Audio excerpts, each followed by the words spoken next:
involved. And but it's also one of the most far-sighted. What the sort of curious thing that we found is that the most remote communities are the ones that are the most enthusiastic about fibre. And that is often because they've had such a bad experience of broadband to date that they don't want to compromise in terms of getting the end solution. And they know, as we all know, that in the end it is going to be about fibre on the basis of technology as we know it at the moment, that on that basis that's what they want to go for. There are parts of Scotland which don't have cabinets, where there's a lot of lines going direct to people's exchanges, direct from exchanges to people's homes. And for those ones, if we're going to give them superfast broadband, it's much easier just to replace it directly with fibre.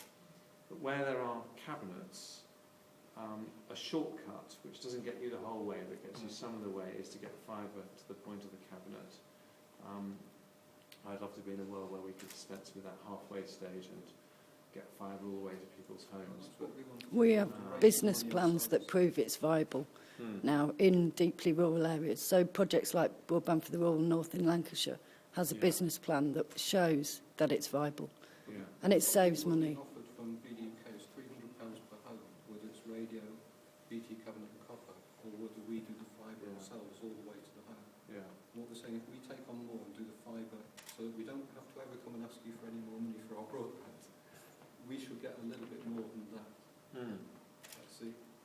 Well, I mean, you know, we've basically divided the money up on the basis of the number of NOT spots and the number of people that don't have a fast connection and the rurality, if that's a word, of the location. So on that basis, Cumbria does quite well. Yes. But unfortunately, the 530 million we have is all we have. But I think your county council is doing a very good job, the MP is doing a very good job. So hopefully you'll be a real trailblazer in terms of what's possible. I'm sorry, I've got to go on to... Are you allowed to sign things? Could you possibly sign that saying yeah. you've fused our first fibre? Thank you very much. And then I can frame it. Thank you. Very Thank you very much indeed. Cheerio. Bye-bye, everyone. Bye.